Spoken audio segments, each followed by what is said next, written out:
Mrs खरे Lalbagh girls inter college के YouTube channel पे आप सभी का स्वागत करती हूँ। आज मैं क्लास 12 के लिए फिजिक्स सीरीज़ का पार्ट 183 लेके आई हूँ। आज मैं बताऊँगी laws of photo electric emission and failure of wave theory.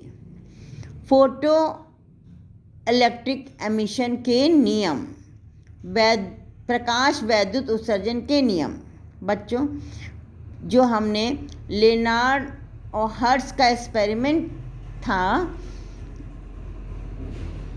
उससे कुछ फल प्राप्त किए गए, कुछ रिजल्ट मिले, वही आपके फोटो इलेक्ट्रिक इफेक्ट के नियम, एमिशन के नियम बन गए हैं। पहला देखिए, हमने आपको बताया था rate of emission of photo electron is directly proportional to intensity of incident light. किसी धातु के पृष्ठ से प्रकाश इलेक्ट्रॉनों के उत्सर्जन की दर धातु के पृष्ठ पर आपतित प्रकाश की तीव्रता के अनुक्रमानुपाती होती है। दूसरा हमने आपको बताया था maximum kinetic energy of photo electron जो है does not depend on the intensity of incident light. उत्सर्जित प्रकाश इलेक्ट्रॉनों की अधिकतम गतिज ऊर्जा आपतित प्रकाश की तीव्रता पर निर्भर नहीं करती। तीसरा कि maximum kinetic energy of photo electron directly proportional to frequency of incident light. प्रकाश इलेक्ट्रॉनों की अधिकतम गतिज ऊर्जा आपतित प्रकाश की आवृत्ति बढ़ाने पर बढ़ती है।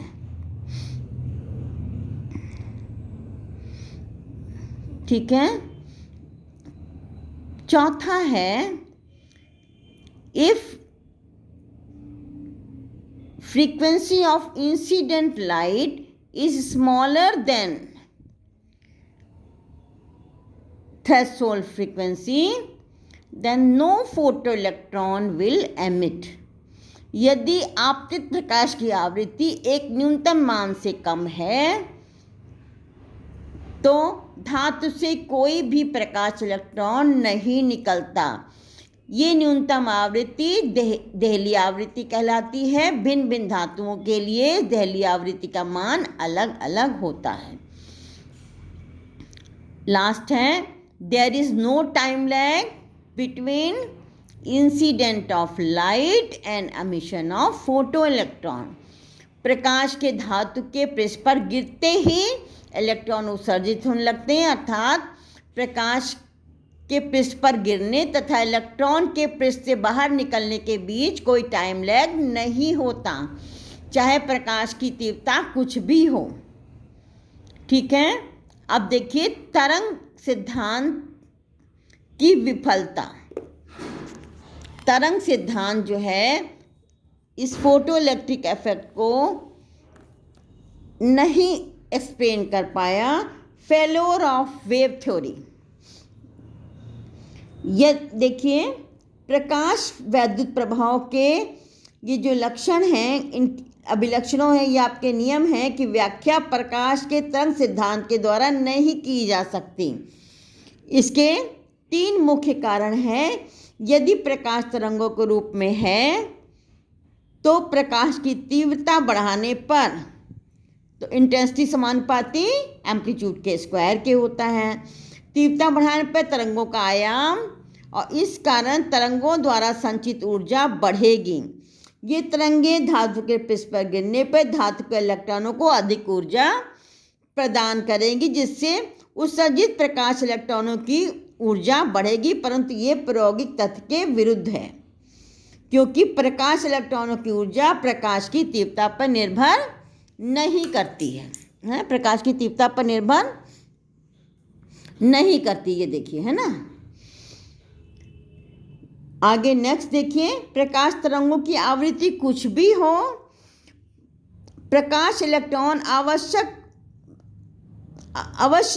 उत्सर्जित होना चाहिए, बशर्त है कि प्रकाश में उतनी तीव्रता हो जिससे वो धातु के इलेक्ट्रॉनों को आवश्यक ऊर्जा प्रदान कर सके। परंतु प्रयोग से बताया गया यदि प्रकाश की आवृत्ति न्यूनतम मान से कम है तो कोई फोटोइलेक्ट्रॉन एमिट नहीं होगा, चाहे तीव्रता कुछ भी हो। नेक्स्ट है प्रकाश तरंगों द्वारा संचित ऊर्जा धातु के किसी इलेक्ट्रॉन को ना मिलके प्रकाशित क्षेत्र में उपस्थित सभी इलेक्ट्रॉनों में वितरित होगी। अतः इलेक्ट्रॉन को उत्सर्जित होने के लिए आवश्यक ऊर्जा संचित करने में कुछ समय लग जाएगा, परंतु प्रयोग के अनुसार यह धातु पर प्रकाश के गिरते ही इलेक्ट्रॉन उत्सर्जित होने लगते हैं। तो ये वेव थ्योरी फोटोइलेक्ट्रिक एमिशन के नियम को एक्सप्लेन नहीं कर सकी। आज के लिए बस इतना ही, मिलते हैं नेक्स्ट पार्ट में।